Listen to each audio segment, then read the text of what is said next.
Hormuz নিয়ে শর্ত দিতে গিয়ে চরম অপমান। আরাঘোচির ধমক খেয়ে খালি হাতে পালালো মার্কিন প্রতিনিধি দল।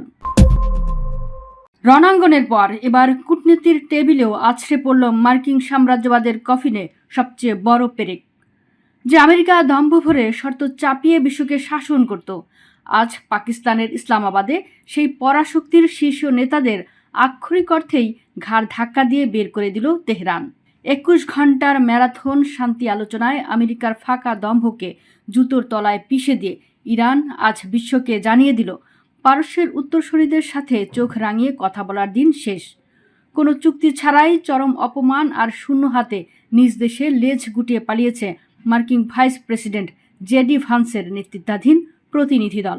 ইসরায়েলি সংবাদ মাধ্যম ইসরায়েল হায়ম এর ব্রেকিং রিপোর্ট অনুযায়ী ইসলামাবাদে এই ঐতিহাসিক বৈঠকের শুরুটা হয়েছিল ইরানি প্রতিনিধি দলের প্রধান মোহাম্মদ বাঘের গালিবাফ ও মার্কিন ভাইস প্রেসিডেন্ট জেডি ভান্সের কর্মর্দন এবং চা নাস্তার মেকি ভদ্রতা দিয়ে। ট্রাম্প প্রশাসন ভেবেছিল হাসিমুখে চা খাইয়ে তারা ইরানকে বোকা বানাবে, কিন্তু আলোচনার টেবিলে দ্রুতই পরিণত হয় এক চরম উত্তেজনাকর রণক্ষেত্রে। তুর্কি সাংবাদিক সেতিন এক্সে ফাঁস করেছেন ভেতরের সেই হাড়হিম করা দৃশ্য। তিনি জানান, মার্কিন বিশেষ দূত স্টিভ উইটকফ এবং জ্যারেড কুশনার যখন নিজেদের স্বভাবসুলভ অহংকার দেখে ইরানের উপর শর্ত চাপাতে যান, তখন বজ্রকণ্ঠে রুখে দাঁড়ান ইরানের পররাষ্ট্রমন্ত্রী আব্বাস আরাঘচি। পরিস্থিতি এতটাই ভয়াবহ রূপ নেয় যে দুই পক্ষের মধ্যে তীব্র বাঘ বিতণ্ডা এবং চিৎকার শুরু হয়। এক পর্যায়ে আরাঘচি ও উইটকফের মধ্যে প্রায় হাতাহাতি বেঁধেও যাওয়ার উপক্রম হয়। পরিস্থিতি সামাল দিতে এবং দুই দলকে আলাদা করতে শেষ পর্যন্ত পাকিস্তানি মধ্যস্থতাকারীদের সরাসরি হস্তক্ষেপ করতে হয়। তুর্কি সাংবাদিকের ফাঁস করা তথ্যে আরাঘচির সেই ঐতিহাসিক গর্জনটি উঠে এসেছে, হরমুজ প্রণালী নিয়ে ছড়ি ঘোরাতে আসবে না, ইরানকে কখনো হুমকি দিও না। আলোচনা ভেস্তে যাওয়ার পেছনের আসল কারণ ফাঁস করেছে মার্কিন পত্রিকা নিউ ইয়র্ক টাইমস।